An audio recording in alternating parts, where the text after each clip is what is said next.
On this episode of Survive and Thrive 8791, I welcome Lacey Perrot to the Buck and Honey's remote studios. Listen as Perrot turns adversity into triumph. Picked on for her weight growing up, she would face peripartum cardiomyopathy after having her second daughter. This wake-up call caused her to change, dropping nearly 70 pounds, beating thyroid cancer in the process, and building a successful business, The Club. This will be a good one. Here we go. Good morning, good afternoon, good evening. What is up?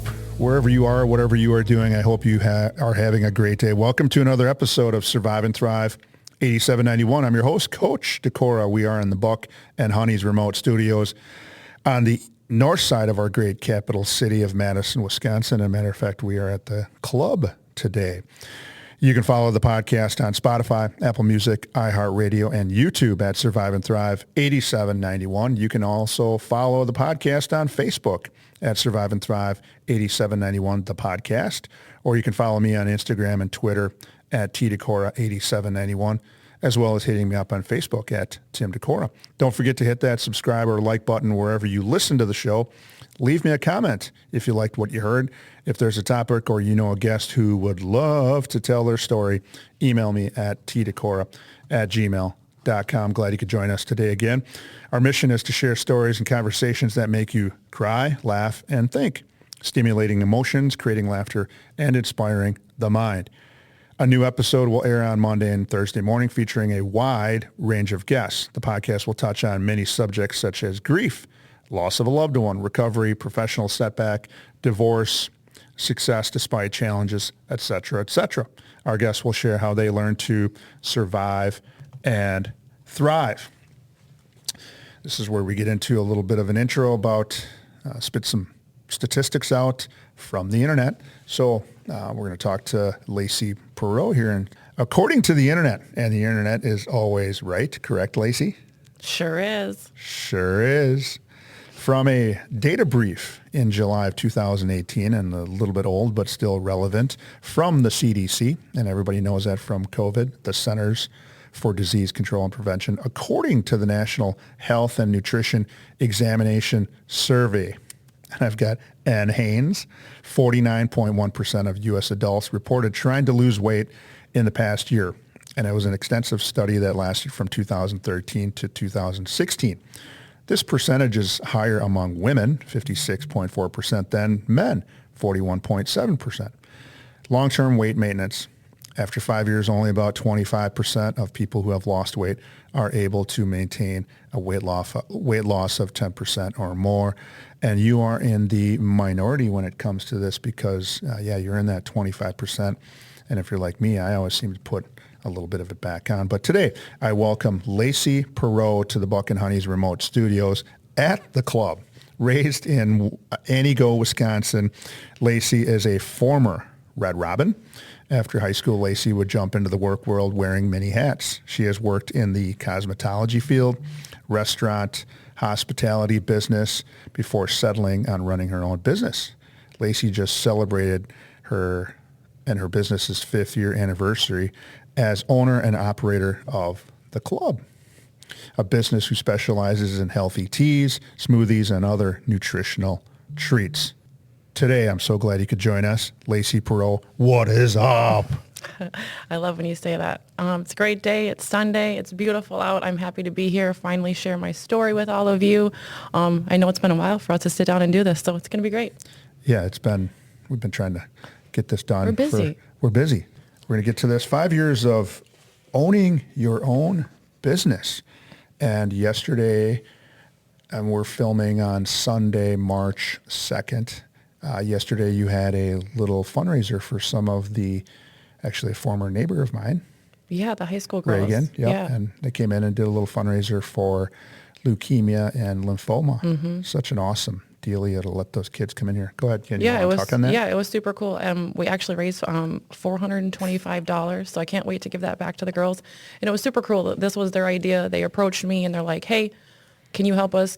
What can we do? Can we partner to earn some money they have a goal of $75,000. So these girls have been working hard, and it was super cool to see everybody show up yesterday, fill the tip jar, get that special combo that we ran, and just really show support for the girls. So super cool to be able to do that. You're coming off of, besides doing work like that, you're coming off the celebrating in beginning of February, and I'm sorry I missed that day, but 5 years. Yeah, you didn't show up. Yeah, 5 years. Never, honestly, like right when we moved here, we moved, sold our house, did everything, and I never thought, 5 years we would be here, being in a community where I knew no one when I moved here. I knew one person. That was my sister. So I didn't know anybody, and to look back through the pictures and see the things that we've built in the last 5 years, being in this community has truly been awesome. I was just in Vegas about 10 days ago, and I'm thinking of you pushed all your chips in. Pretty much. And you went all in, and it's been great. I know you and I have started crossing paths probably about a year and a half ago or somewhere in there, and I come here on a pretty regular basis because of the stuff that you have. And I'm now also a member of Herbalife. Yeah. And I'm one of the people that is stuffing money into your pockets all the time. That's the products we partner with here at the club. But you guys, it's been awesome. You'll hear about my journey with weight loss, but you've also got some of your own little results too. So absolutely. Just being a healthy spot in the community for people to come to is truly what my vision was the whole time. I needed a spot like that when I was younger. And we have such a community-based. During the summer, as soon as it gets warm out, you see tons of people walking. Physical fitness and mental health and wellness are top-notch here. And I think Wanakee needed a place like this, in addition to some of the other great places we have. But this one focuses solely on nutritional teas, smoothies, protein, and other treats. You guys will hear it. It's all over the buzzword. Protein, protein, protein. Protein. You've got two amazing daughters. Yeah. Tell our listeners about them. Let's start with Marlo, second grader. Oh, my Marlo. You guys know her if you've been to the club before. She loves coming here. She is my little energy bus. She is in second grade. We just moved, so she had to move schools. So she's doing amazing and thriving. She's been around, and she actually was my biggest inspiration for actually losing the weight that I needed. You'll hear more about that in my story, but she's been around since she was obviously a baby. When she was 6 months, when she learned how to sip out of a straw, she was stealing my shakes and all of that kind of stuff. So she's been around for it all. And London as well. She's my 8th grader. She's going to be 14 this month. I don't feel like I'm old enough to have a 14-year-old. I'm like, no, dang. You don't look like it. Aging backwards. That's the best part. She is growing in. It's really cool to see her growing into kind of coming into her own. Yes, of course we battle. She's a teenager, but she's going to be a strong, independent girl some days too. Yes, and you also, in addition to those two special people, you also have another special person? Yes, my boyfriend, he's been around now. We've been together for 10 years. So he has seen he's been around for all of it. The story you guys are going to hear, he's been behind the scenes for a lot of it. He's not the social butterfly, but he gets the ice. He keeps the things filled. He does the errands. He runs to the grocery store. So, and without him, we wouldn't be where we are, honestly. I think they call, in the restaurant business, they call him, he's like the back bar. Is that right?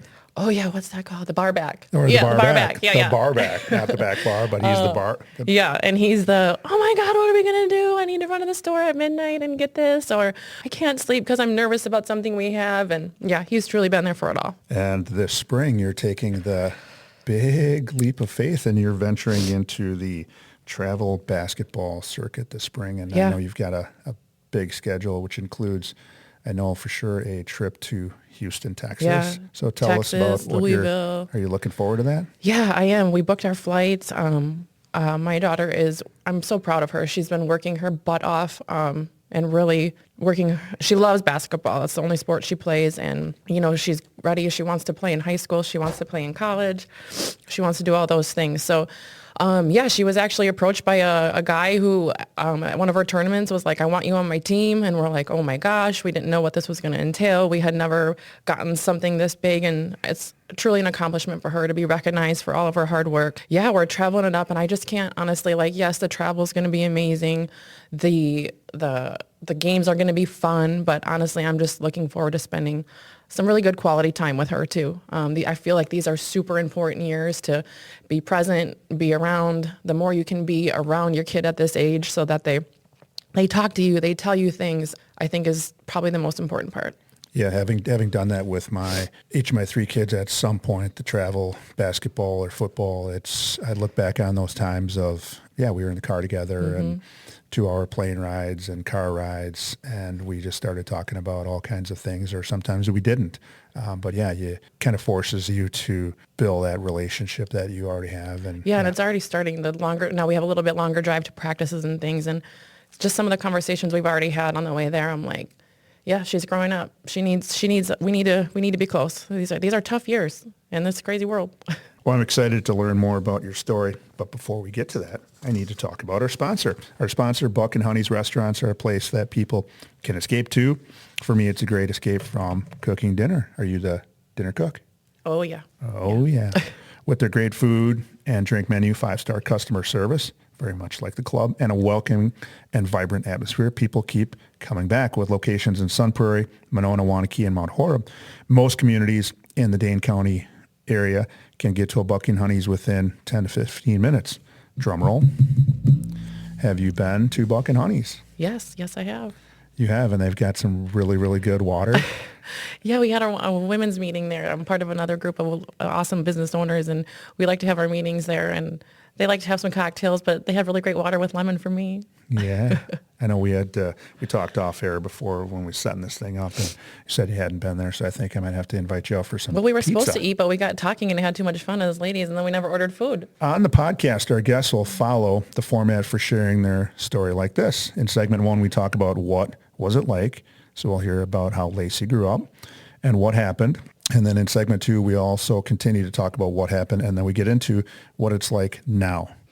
We also discuss Lacey's 5 suggestions for thriving throughout the course of her life. What was it like before and what happened? Segment number 1. You grew up in Antigo, Wisconsin.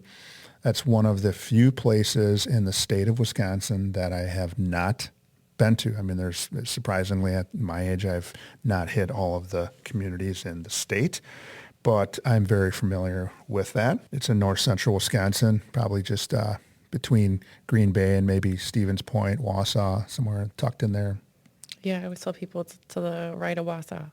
To the right of 30 Wausau, minutes. yes. 35 minutes. So tell us about that and your family. Should we let's start about growing up in Antigo. Yes, I grew up. It was me, my mom, my dad, and my sister. We lived just outside of town, and like Antigo was one of those towns where honestly everybody knew everybody. My mom worked forever at the local credit union, and so everybody knew her. It was super nice too. I could call her when I needed, like, Mom, I need this. And she was like my personal banker assistant. It was really nice. My dad owned businesses, so a garbage business. So everybody knew him too. So I never got away with anything in high school. Everybody knew my parents. Small town USA. So if they didn't know about it, they were going to find out. But yeah, I graduated from there and... Hey, let's back up for a second. Okay. We missed your sister. Oh yeah, my sister. Yeah. Forgot about my sister. Yeah, so she is 4 years older than me. You're the baby. Yeah, that's the best. She'll tell you differently. So we grew up, and just outside of Antigo, and we did a ton in the community too, because like with Dad's business, we were always doing different events, and Mom was part of the cookout and the things for her work, and my dad did my dad raced cars, so every Friday night, and especially when I was little, we grew up at the racetrack, and we had a family cottage just north of Antigo, so in the summers it was boating and jet skiing and hanging out up there. I'm sure I'm forgetting a lot of stuff that we did, but and our house was always a place where friends came.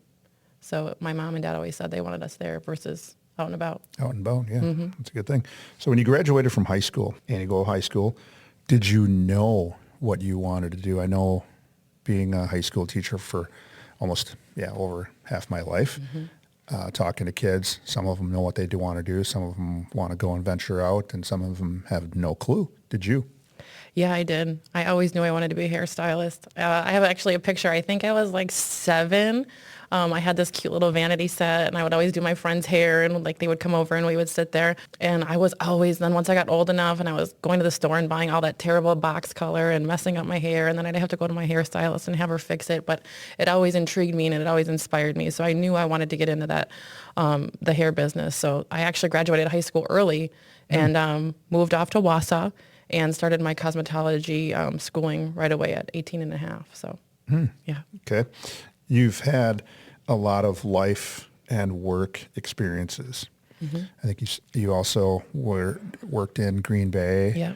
as a for Yeah, what was the name of the Packer? I worked at Brett Favre Steakhouse for quite a few years I started out serving there, and then we would once I graduated cosmetology school, I actually transferred and finished my cosmetology school up in Green Bay. I was working at the steakhouse part-time and then doing hair, and then I would work weddings and different banquets, met some cool Packer players. I remember I was actually pregnant with my oldest daughter when the Packers won the Super Bowl, so that was a fun experience. Yes. I think I was the only sober one in Green Bay. My friends wanted me to take them down to the parades and all the parties and stuff. So yeah, that was a super cool thing. And we worked there and just had a lot of fun. Definitely always in the customer service with doing hair and bartending and talking to people. Which is set up really nice for the current job you have, which we'll talk about here in a little bit. But yeah, it's set up really, really nice. We're going to go backwards a little bit. Growing up, you mentioned that you were picked on. I think growing up in where I grew up, it was kind of one of those things I've told, share this with kids, that you grow up getting picked on, teased, or bullied, or whatever you want to call it. Back then, we call it just getting teased. And then you, as evolved into, you kind of did a little bit of that on your own. Maybe not as tough as some other kids did, but you kind of grow up out of that. And there was part of school that didn't appeal to you, and you and I have talked about this, that, gym class was an issue, and then certainly having other kids during the regular school day just, talk about you or mention things to you. How did those experiences make you feel? I remember, you guys remember when you have to run the mile in school? I think they call it something else now. No, it's still. Do they still have to do it? I thought it was like the but then pacer or there's something, also- because my there's kid, the racers with the pacer or something. there's Yeah. the pacer and the mile. So Yes. yeah, running the mile. It was always one of those things. I would dread it. I probably didn't know it at the time, but I was having huge anxiety, right? Like I was having the stomach aches, and I was asking my parents if I could stay home from school because I knew we had to run that mile, and I wasn't physically fit, and I was the chubbier kid in class, and I would probably be one of the last ones to finish. And kids were brutal. Kids were mean, and, oh, Lacey, there's donuts at the finish line. You can do it. And that was really rough. So it was like every year, I think we had to do it twice a year. I would be sick. I would just be sick to my stomach. I didn't want to go. And actually, as I got older in high school, I would actually skip school and I would leave, so I didn't have to do it. And then I could make it up at a later time when all the other kids were off doing something else. Then I could make that up at a later time, so I didn't have everybody around. And sometimes those experiences, I know for me. So we're going to fast forward to 2016, because this is the real reason why we kind of have you here is, but we got to set this up a little. So 2016, you give birth to your second daughter, and we've already talked about Marlo, and that all goes well. Then you're diagnosed with peripartum cardiomyopathy. Say that 5 times in a row as fast I as still you have can. to Google it. And I'm glad we did, because there might be, and you said it was rare, it might be somebody that listens to this episode and maybe they don't have it, but they know a person who's going through it, and they can say to themselves, hey, you really need to listen to this episode number 46 of Survive and Thrive 8791. There's this powerful business owner, came a long way, Lacey Perrot. She's got a story to share, and it sounds like your story. She's got a lot of really, really good things. So how did that all come about? Yeah, it was crazy. So cardiomyopathy is a thing, right? Unfortunately, it's not as rare as peripartum cardiomyopathy. Peripartum is caused by pregnancy. So throughout my whole pregnancy, I was quite big. Marlo was a 10-pound baby. But we didn't know, because it's so rare, until after I got home from the hospital, actually.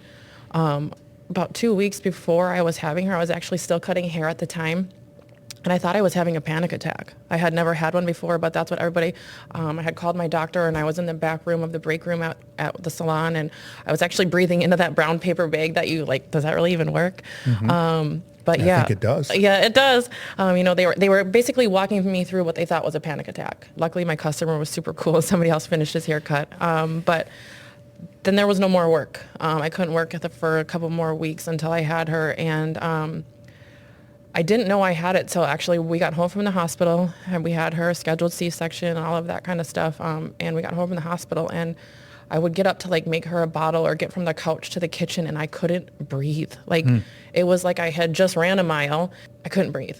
So I'm like, I'm just going to like go take a shower and chill, like and try to get it together. I'll be okay, whatever. And I actually called my boyfriend from the shower and I'm like, I think I need to go back to the hospital. Something's not right. We go back there. Now we have a tiny little like 4-day-old baby plus me who is like a hot mess. Of course, anything with your heart, they rush you into, I was hooked up to all kinds of things and CTs and MRI and all the wires and all the things and taking pictures of your heart and full body scans and just terrified, right? Because like I just had this tiny little baby and one minute the doctors are making it like, oh, you're fine, no big deal. The next minute it's a huge deal. You're going to be admitted. And I'm like, what's going on? Fast forward, they told me they knew I was an emotional basket case basically because I had just had a baby and things are crazy that they couldn't tell me the severity of it.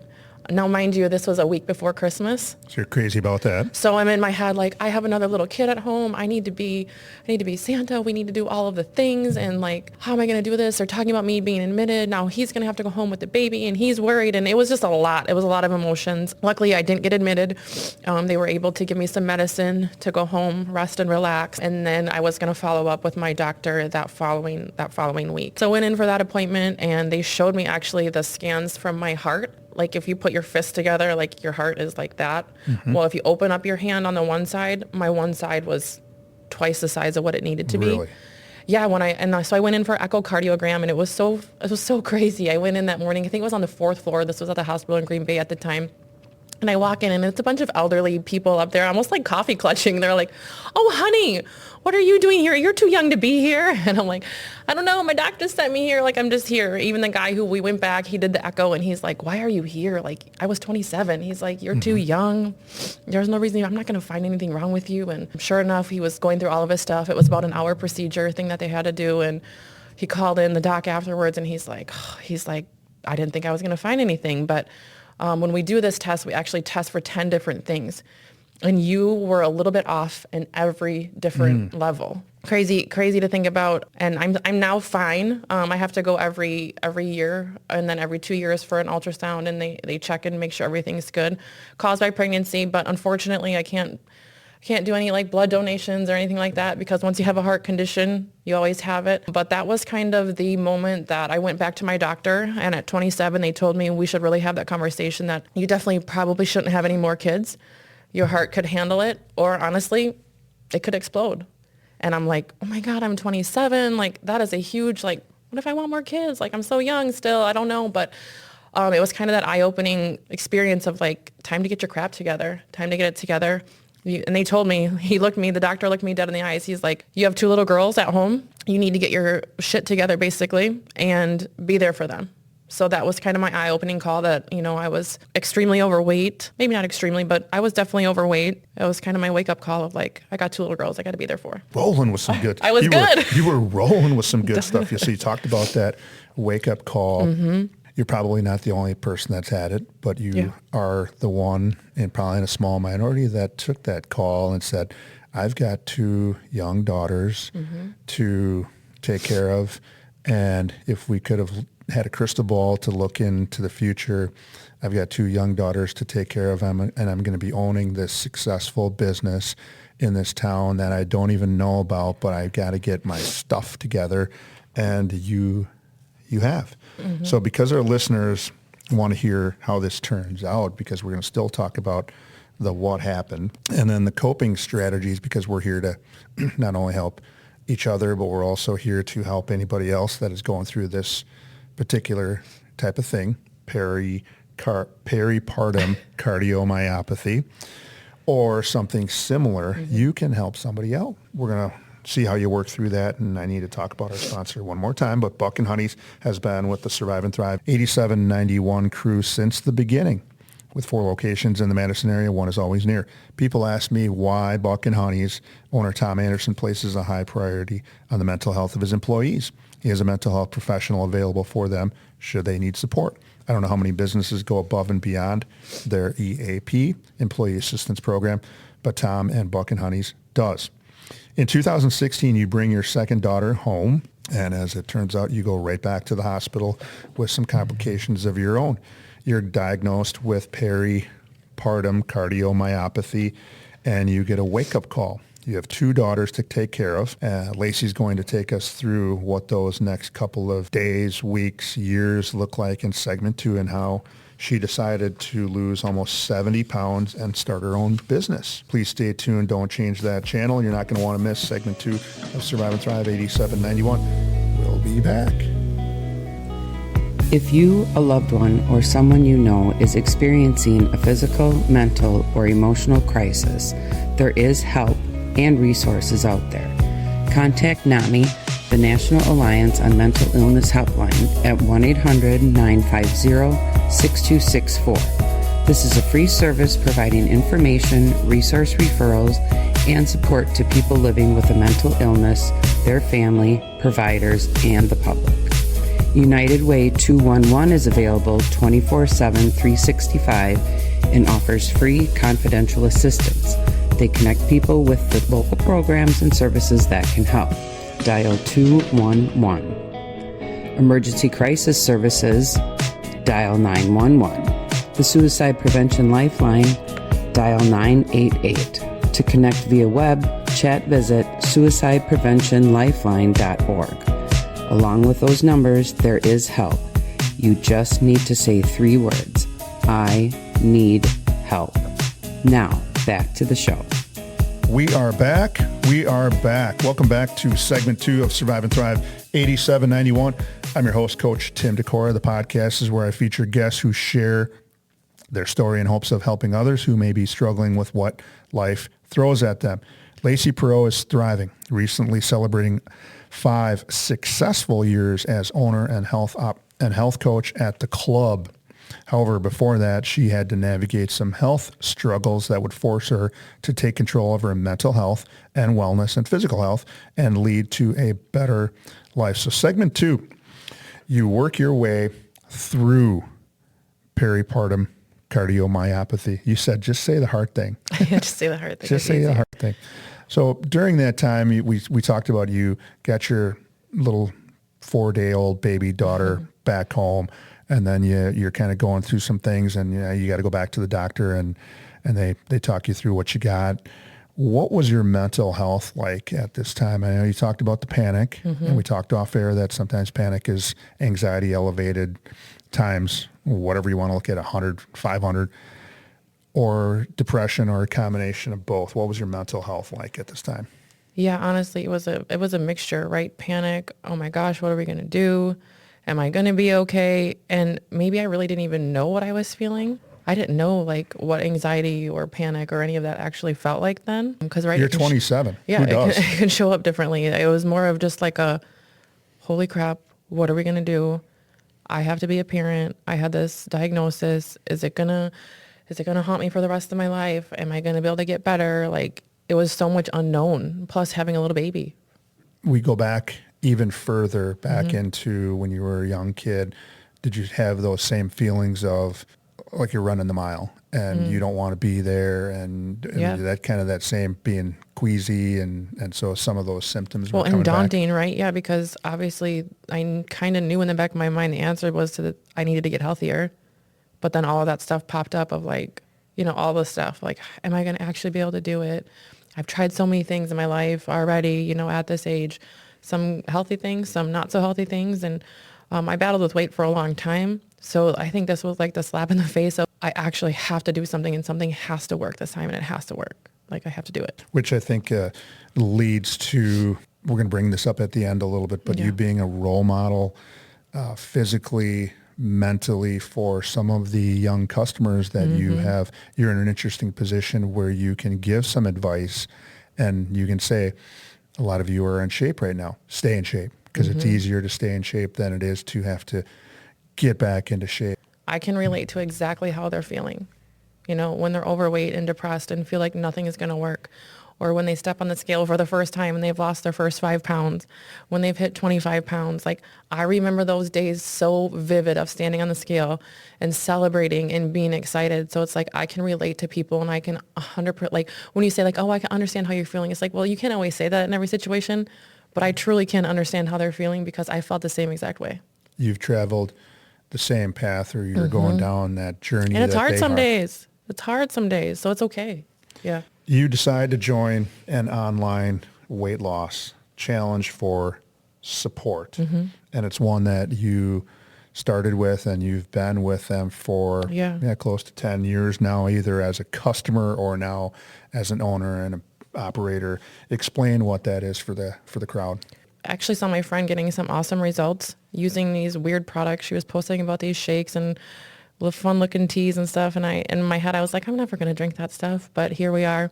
And she asked me, she's like, hey, I know you're looking to get healthier. We started working out at a local fitness center together. Loved that support. Plus we had an online support. I started a 6-week challenge, and I learned so much understanding nutrition labels and being healthy and is this good for me? Is this not good for me? How do I cook this? It's confusing. Every day in that challenge group, there would be great daily topics posted. I was in a group of people that were all like-minded doing the same things, because one thing I noticed when I decided to get healthy, so I lost some friends and I lost some people, and the people that are closest to you aren't always the one that are going to support you. Oh, come on, it's fine. We can go have pizza. And you're like, no, I got goals. I want to do this. Having that online support community and small group of people locally too was super helpful, because we were all on a mission to do the same thing. So sometimes the people closest to you aren't the most supportive. And that's really hard to navigate when you want to have fun, or maybe it's your family, right? You can't get rid of your family, that they might not be the most supportive to it, but yet you have a mission and being around for that support, and so much learning. There's stuff that I learned 7 years ago that I still do to this day, on understanding how I need the protein and all of the things. So I started supplementing some meals with some high protein shakes. I started working out, hitting the gym. I didn't really know what I was doing. I just got a gym membership, and I went with a friend, and he actually showed me how to use some of the stuff, because the gym can be super intimidating, super intimidating. It was great. I was staying home at that time. So I looked forward to every day at 4:00. We'd go to the gym. We'd go to the Y. The kids would go to the little daycare thing. That was their little outing at 4:00, and I would have my me time. And, then we'd come home and cook a healthy dinner. So it just it became our new routine. The support was awesome. So what kinds of training were you doing? Were you walking, jogging, swimming, honestly, biking? Anything. We actually bought bikes that year and decided that if it was bikeable, we took the bikes. I had the little baby carrier for Marlo on the back of the bike. We'd go to the parks. We would do all those things. Sometimes the Y was close enough. I would bike to the Y, do my workout, and then bike home. Sometimes we would walk there. I did anything. I started lifting weights. I would walk. You guys, I actually ran a half marathon. So when I did that, 13.1 from the girl who couldn't run a mile, you can really basically do anything as far as working out. It was just moving the body. One day would be arms and weights. The next day would be a little bit of cardio, and then maybe take a fun spin class, or honestly, whatever it was, just to get exercise in. Movement. Put the hashtag movement is medicine. I've seen that. I've seen that before, so I'll take that on there. Besides your physical health, which can play a large role in anxiety and depression, did you start to pick up some things that you could use for your mental health to shut that panic or that anxiety down, or turn it down a notch? Were you able to do some things for your mental health? Yeah, so I actually started listening to podcasts, listening to books, instead of having, crazy music on in the car. I'm always listening to something, whether it's just motivational, inspirational, or if it's learning facts. I was just listening to one today on the way here, some really great facts on actually some healthy weight loss tips. Just whatever I can do that's positive for the mind versus giving it negative junk. And actually, I never liked to read in high school, but I actually started reading. Same here. Yeah, I started reading books. Instead of doing that nighttime scrolling, let's pick up a book instead. And just really, the more positive I could put in, the better stuff came out. The better stuff you put in, the better you get out. I love that. 1 year into your business opening, and this was around COVID at that particular time, and I'm glad I think all of Waunakee, or a lot of Waunakee, is glad that you made it through there, because some businesses didn't, but you survived that time. You're diagnosed with thyroid cancer. Were there any warning signals that you thought, well, I need to get this checked out? Crazy, actually. My surgery is 2 days or 5 year. I don't know. My surgery was March 5th, so we're coming up on the anniversary. That's what I'm trying to say. Okay. Thyroid cancer. So even before we moved here, actually, I was struggling with losing a lot of hair And I thought, well, they say when you lose a lot of weight, right, your stuff changes in your body. It can take time. I was losing tons of hair. I was like low energy and I was freezing cold all the time. But in my head, I was like, well, I just lost 60 pounds of insulation. I'm going to be colder. So that's kind of what I went with. And they tested my thyroid. Everything was normal. My mom has a history of thyroid issues. And I would constantly tell her like all these things I was feeling. And she's like, you need to keep pushing, keep pressing for that. Go get another blood work and all of that kind of stuff. So September of that year, I finally went in. I had enough. I was sick of being cold. You guys, to the point where people would be like, okay, it's not that cold. You're fine. I didn't enjoy winter. I didn't like to go outside. It physically hurt my body to the bones. And like, it hurt so bad to be cold. So anyways, I called my doctor and I said, hey, I want more testing done. Everything came back normal. Everything on paper, I was healthy. I was normal. Congratulations, you've lost all this weight. But the thyroid range is so humongous. Really, it's so humongous. If anybody struggles with it, they know what I'm talking about. And she's like, you're normal on paper. I don't know that if I send you to the endocrine, if they're even going to see you because you're normal on paper. And I was like, well, you know what? Send the referral. Let's go. He did see me. I went into my endocrine doctor and he felt my neck.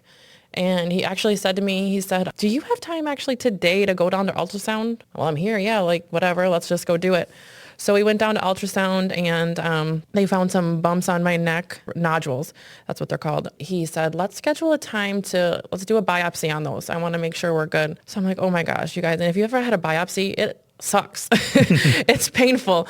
They did the biopsy. Get it anyway. Yep. Do it. I might get a little emotional, but this is where, right, you're waiting, right? You want to know what those results are going to be. And I remember I was leaving the club one day and I was really, really hungry after the club and I had stopped at a local place here to order a sandwich. The phone rang and I was mid-order. So I was like, I'll take this, hold the mayo. Like what's going on? And the nurse tells me, she said, so I have some news for you. Your biopsy came back that you do have thyroid cancer, right? And you hear the C word and immediately so I'm like also still trying to finish ordering my sandwich thinking, I need to call my mom. I got to go pick up the kids from school, but the doctor just told me I have cancer. Like, what the heck? And so she goes, I know it's scary and we're here for you. But the best part is like, if you're going to get any kind of cancer, this is the one to get. It's curable. It's treatable. We're going to take care of you. You're going to be okay. It's still the C word. It's still shocking.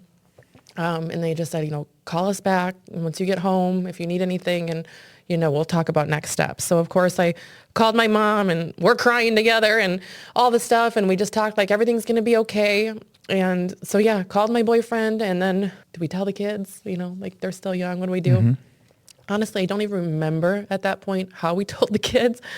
But then I went in to talk about, surgery and all of that. And they're like, we actually just had a cancellation. Can we do it in 2 weeks? Yeah, I guess. Like, I wasn't prepared for that. But yeah, let's get it done. Take it out of there. Get it out. Yeah, so went into surgery. Crazy part, you guys, my surgeon called me. You know how they call you the day before your surgery? And they say to tell you, like, what time to come in and all that. And my surgeon called me and she says, I have some news. I'm actually not going to be able to operate tomorrow. And I'm like, are you kidding me? Like, I have a plan for the kids. I have a plan for the club. Like, I have a plan. Like, no, this has to happen tomorrow.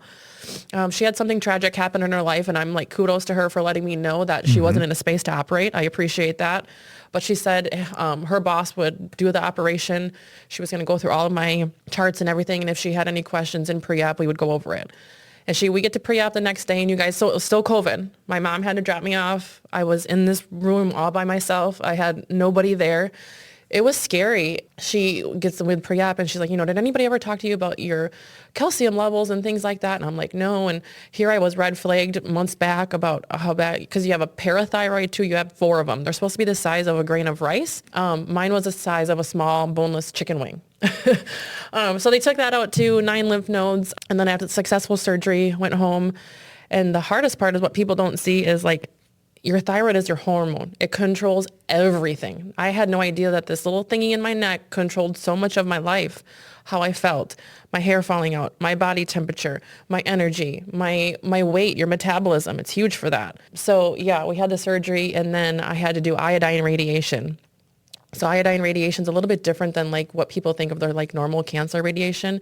So the thyroid loves iodine. Iodine kills it. I had to go in and it was a crazy experience. They're like basically wearing hazmat suits, holding this little like glowing pill. And I'm like, they just tell you to swallow it, but they're in all this, they're all prepared and like can't be around it. But yeah. Sounds like the Matrix. Yeah. They're like, just take it. And I'm like, all right. So then I was actually radioactive. I couldn't sleep next to my boyfriend. We couldn't use the same bathrooms. Could you fly? I don't know. I didn't try. But yeah. So, but the hardest part was now managing and getting those levels right back afterwards, right? Feeling good. Cause now I don't have a thyroid. I have to take medicine every single day, to regulate that hormone and everything that our body needs to function. So honestly, it was about 2 years to find the right thing, the right dosage of medication, and got that back leveled out and back to feeling good. I'm so glad we talked about that thyroid journey through thyroid, because we had mentioned that this could be a whole episode, but you button it up pretty tight, because if there is and I learned this from Christine Gritzmacher, who was in the episode 30 somewhere where she talked about her thyroid, and she mentioned the same thing. If there's one that you're going to get, it's thyroid that you would like to have, and because they took hers out and she's good. And then being persistent, we had a heart issue with another guest, Coach Irado from the high school, had the Widowmaker, where he had 100% blockage, and what that forced him to do was get some help. And then it also went to his brother, and his sister went in and they had some work done because of genetics. And you said you referenced your mom having something like this. So it's good to be persistent. 20% do what you do, and that is lose weight. You lost almost 70 pounds. Yeah, 65. Almost 70 sounds Yeah, we're better. going to go with that. Yeah, we're gonna go with that. And you've kept it off. I've known you at your present weight, and you've shown me a couple of little pictures on your phone, and interesting to see those two pictures, and here you are, a role model for physical fitness and mental and physical health. How have you done that? Yeah, so honestly, it goes back to that first challenge that I talked about, the things that I learned there, understanding the importance of protein. Honestly, I love working out now. It's my space. It's my me time. And that's early in the morning too, right? Yeah, I can share that. It was happening, right? We're busy mom, and my workouts were getting skipped, and I was getting frustrated and mad at myself. And I always told myself I was never an early morning worker outer. Back in October last year, I was like, if something's got to change, something's got to change, right? This current situation isn't working. So I now set my alarm every morning for 4:25, and my workout's typically done by 5:30 in the morning. And I got a puppy, and it was so hard because I wanted to walk him, but a walk wasn't enough workout. So I was struggling with managing walking him, but not having enough time, and the kids' activities, and the workouts would get skipped, and then I would beat myself up about it. So that was when I decided, like, okay, I feel best when I work out. So what can I do in my schedule to rearrange it? And it's been so great. Our mornings are more calm at home. I'm not rushing around and yelling at the kids because we're running late or this, and this. Like, I'm up, I'm good, I'm ready. I've had a good me time before I wake the kids up, and our mornings are just more calm, and I'm not like the crazy mom in the morning anymore. Some people in the recovery world talk about having to schedule their recovery work or whatever it is. And in your case, it was mental and physical health and exercise around their daily job. And then things pop up and you tend to forget, and all of a sudden you're out of your routine.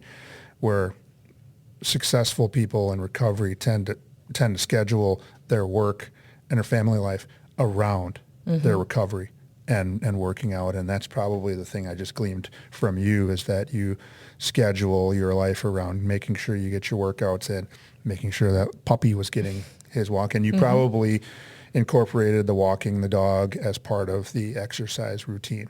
Yeah, sometimes. We do both. Yeah, sometimes we do both. So this is the part where the subscribers or the followers and listeners take out the notebooks, pens and pencils, and jot some things down. Get those notebooks out, etc. Here are Lacey Perrot's 5 suggestions that allowed her to survive and thrive through a tough time in life, overcoming, here we go, peripartum cardiomyopathy, the hard stuff, thyroid cancer, and opening up her, taking that leap of faith and opening up her own business. Here's what you shared with us, and we're going to go through these. And I'm going to toss these in. underhand softball style, and you're going to grab your bat and hit them. Okay. So here's number one is self-care. Go ahead and hit that. What do you do for self-care? Yeah, so we already kind of talked about that. Putting myself first, right? Getting that workout in, feeling good, eating right. That's self-care to me. And reading the books, doing the things, taking the walk. Actually, I love walking the dog and putting my earbuds in and listening to a good podcast for inspiration and motivation and learning. Survive and Thrive 8791. Yeah, that one. We listen to that one. So yeah, just taking care of yourself. That was the biggest thing too, is I learned throughout all of this, if I don't take care of myself, I can't take care of anyone else. Number 2, have a routine. And again, some of these we've already hit, but we're just going to reemphasize them. Have a routine. Yeah, have a routine. It's not that there isn't time or time runs out. It's you have to schedule it. Like we talked about, have a routine. In the morning, I wake up at 4:25, 4:30. I make my yummy tea, energy, protein, or pre-workout, whatever one I'm feeling for that day. And I actually have a journal downstairs in my workout room. I write 3 wins from the day before, 3 things I want to accomplish for that current day. I run some business numbers and look at some things. And then I also write 3 things that I'm grateful for every single day. Number 3, started to focus on yourself. And well, you alluded to that a little bit, but go ahead and hit that again. Working on yourself, same thing. You can't constantly give without filling your cup up first. So doing things that matter to you, right? You matter. We're busy. We're moms, we're dads, we're busy people. But if you're not pouring into yourself, you definitely just can't pour into others. And I love doing that. That's what I do. I've helped a lot of people, lose weight. Like I said, I can relate to them. But if I wasn't taking care of myself, using my products, using the things that have helped me, I couldn't help anybody else do the exact same thing. I always say you got to lead by example. You can't tell somebody to do something that you can't do. Yourself. And then that leads into, again, we touched on it already, helping others, putting the mask on yourself first on an airplane before you put it on somebody else. You were doing it backwards. You were always trying to help others, and then your own physical and mental health was taking a hit. Yeah, helping others, again, taking care of myself so I can show up in our community here. I love that people come to the club and it's a safe space for them to talk, to share stories, I get to know secrets sometimes. I know that people are having babies before they tell other people, and I know certain things that are happening. So really just taking care of myself, and I can give, being a space, helping others, because you're continuing to educate and do better on yourself, that you can give more.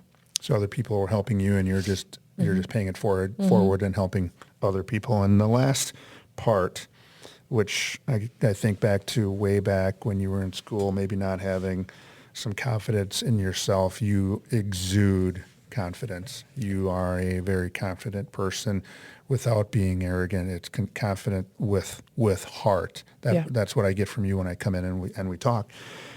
Get some confidence in yourself. Hit that number 5. Because if you would have met me 10 years ago, you would have been like, what? It's been a lot of work. It's been, but that was the biggest thing, is I lacked confidence in myself. Because I was overweight, I was crabby, I was a negative mindset, I was all of the things that you don't want to be. But unfortunately, they just kind of happen. And not to mention the people that you have surrounded yourself with. I had no confidence in myself. And losing the weight and feeling better and getting more confidence and realizing that I can do really tough things, it just keeps building your confidence, stacking up those small little wins every single day to build yourself up. Because then, like you said, I lead with confidence now. I can back up what I'm saying. I've had the life experiences. I can give good advice because I've been through some stuff, and having confidence. Yeah. And you feel better. When you have confidence, you feel better.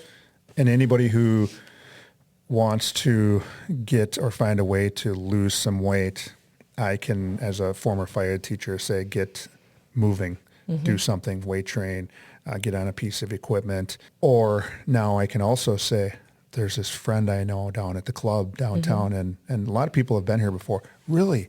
I said, yeah, she's got some great online things that she can work through with you, and she's got a proven track record over back here on the wall with the number of people that here's the before and here's the after. And I can state with 100% that you've given me confidence because of I wake up to smoothies, and I come in here for lunch for smoothies, and you've made protein smoothies. and teas, and you've made my life better and more confident. So I really appreciate that. Aww. What an episode. I'm so glad you could join the Survive and Thrive 8791 crew today. Your journey through some very stressful times and how things turned out is inspiring. Many people in your position might choose a different path, unhealthy coping strategies, or do nothing at all and give up. But you didn't. Today you shared your story that reminded us how important our physical and mental health are. And despite all that, you have survived and thrived. Our call to action. Lacey Perrot just shared her story and many ups and downs that occurred. She went through a very tough time in her life and came through to become a small business owner, and a very successful one at that. She also shared her 5 suggestions that helped her get through a physically and mentally challenging time in her life. And those were, number 1, self-care. Number 2, have a routine. Number 3, started to focus on herself first.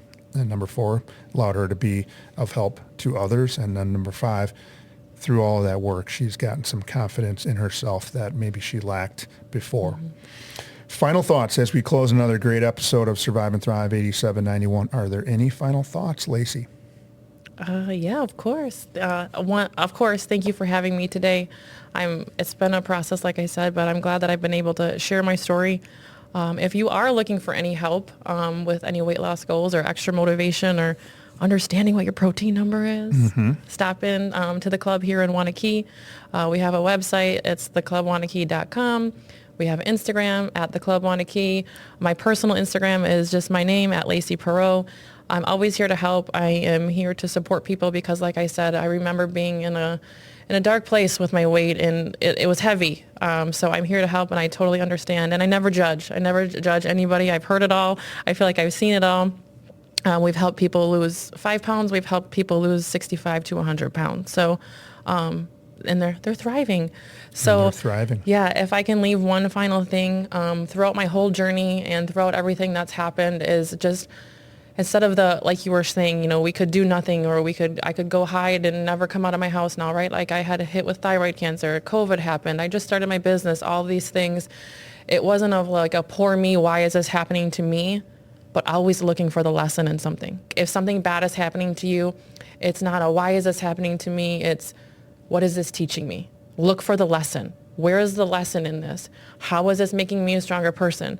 How is this helping me that I can maybe help somebody else that might be going through this? There's always a lesson, and what can you learn from it? I could have shut the door and hid. I had thyroid cancer. I could have closed my business. I could have used it as an excuse, but instead it was, what is this teaching me? This is teaching me that I am strong. This is teaching me that I can get through this. This is teaching me that I'm a good mom. This, all of those things. And we're beneficiaries of that. Your kids are beneficiaries of that. Your boyfriend is a beneficiary of all of that good stuff. And I'm so glad that you and I have been able to cross paths here the last couple of years, and we'll still keep doing that. Yeah. On our next episode of Survive and Thrive 8791, we will have another amazing guest in the Buck and Honey's remote studios who will share how they learn to survive and thrive. If you have a story to share or you know someone who does, please reach out to me at tdecora@gmail.com. Until next time, hang in there with whatever you happen to be going through, and with hard work, dedication, and determination, you can survive and thrive. Until next time, take care.